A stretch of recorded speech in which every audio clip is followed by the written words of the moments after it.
When we read a piece of scripture, we can use it in two different ways. One is to use it as if we were looking through a window, looking at a past historic event. The other is to use it as a mirror, shining light back to us at the moment. And when we read a piece of scripture, it's important we do both of these things to have a really deep appreciation. So let's do that today with the wonderful gospel which we read from Matthew, where Jesus firstly calms the storm and invites Peter to walk on water towards him. It's an extraordinary, wonderful account.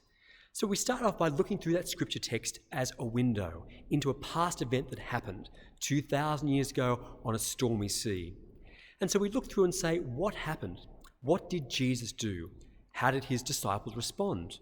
We can also ask questions historically that text and say, is there anything significant, perhaps symbolic, about a storm on water? And for Jewish people, there certainly was, going all the way back into Old Testament stories. And indeed, the story we hear today of Elijah, who finds God not in the storm, but in the quiet, still voice. These are things we can look through and find in history. We also look at the way the word faith is used when Jesus asks that question, you have little faith, and discover that's a question Jesus asks other times too. So we can look at some of those parallels. I'm really interested in the fact that the disciples at the very end, when Jesus takes them back to shore, it says that those in the boat got down and worshipped Jesus. Now, they had been amazed by Jesus. They'd been amazed and interested by what Jesus had done for others. But this time he'd saved them, and their response was not to be amazed or interested, but to worship. But the center of the story, of course, is Peter and his response. That Peter is able to do something utterly extraordinary, to our scientific minds inexplicable. He walks on the water toward Jesus. So that's what we can notice when we look at this as a piece of text that takes us as a window into history. But what we can also do, though, is look at it as a mirror and say, what does this say to me now? How can I see my relationship with God and with the world and my life in this text? It's important we do both, because we could have the most wonderful, detailed, historical, scriptural understanding of Scripture as a past event, and yet not be changed here and now. But I could also just do the mirror part and say, what does this mean for me right now? Unless that's connected to what did happen in history, then I might become very unhinged and subjective. So these two parts, the objective and the subjective parts of Scripture, become wonderfully rich when we put them together. So let's look there and say, if we look at this Scripture as a mirror, what might I be able to learn from it? What might I do if I was Peter? And I think what we can notice Peter does is that Peter steps out of the boat in faith toward Jesus. And he does something he never thought he could do. He hears Jesus call him. And when he looks at Jesus and responds in faith, he can do something remarkable.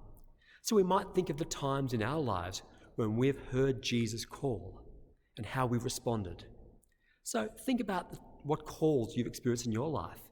Last weekend, if you were here at Mass, you heard Aldrin Valdehueza, our seminarian, just to share something of his personal call to priesthood as part of our Vocation Week celebrations. And that Vocation Week continues now as well. When I look at, I think I have the same story to share, that in my life I feel that God has called me first to be a follower, to follow Jesus, but then also to follow Jesus as a priest. And that call I experienced as a young man was so wonderful and so strong. And so I was able to make a choice that none of my friends were making, that no one in my family ever made, to say, yes, I will go to seminary and study and prepare to become a priest. And that was a big thing for me at the time. Many times since too, I guess that calling has come again and again each time I moved parish. Almost 3 years ago, when Bishop Peter asked me to come to Chatswood, to leave Kinghumber, where I knew people and my family were and my friends were, and come to this church, I prayed about it, had a deep sense that God was calling me to be here. In fact, I closed my eyes in prayer and said, Lord, show me where you are. And what he showed me was the interior of this church, which I'd only been to a couple of times and a long time ago, but I had a strong sense of connection to this church, that God showed me, I am calling you here. So what happens to Peter next, though? Peter begins walking on water, but then something changes. He notices the storm around him. He notices the waves. He notices the power of the storm. He takes his focus off Jesus and onto the surrounding circumstances, and he begins to sink. And it's there he calls out and says, Lord, save me. And we know that Jesus does reach down and save him. And I wonder if you've experienced that in your life too, where you've said yes to something extraordinary. And if you're married, you've said yes to doing something amazing for God. If you have children, you've said yes to doing something extraordinary for God. And in many other ways you've done this too. But I'm sure there's been times when it's gotten really hard.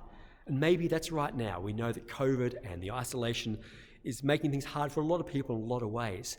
So maybe that's right now. Maybe your focus has shifted a bit from your marriage vows and the time you began raising your child and began your marriage to how hard it is right now. And you might feel like Peter that you are sinking. You are just not able to do what you thought you could do. Well, we notice that it happened for Peter too. When Peter took his eyes off Jesus, he sank. But of course, Jesus was there, ready to catch him, ready to pick him up and invite him to look towards him again. And that's what I've done a number of times in my life. I started seminary with great enthusiasm, but then it got tough. It was a long slog of lots of years of study and living with other people and doing challenging things. And there were times when that became really hard. I had to go back and remember when Jesus called me, what that felt like. That's happened a number of times in my life as a priest where ministry has been tough, it's been challenging. I've had to go back and remember the call. Most recently, I remember that call of Jesus calling me here to Chatswood whenever things have seemed tough here. So maybe we can do that too. If you're experiencing things are tough for you in any way, go back and remember the call. Go back and remember the time you said yes to Jesus, yes to being a faithful follower, yes to your marriage, yes to your parenthood, yes to your ministry, whatever it might be. Go set your eyes upon Jesus again. Let him lock into your gaze. Let go of focusing on all the things that surround us. And of course, we're bombarded in the news by the bad news all the time. Take our eyes off that just for a time.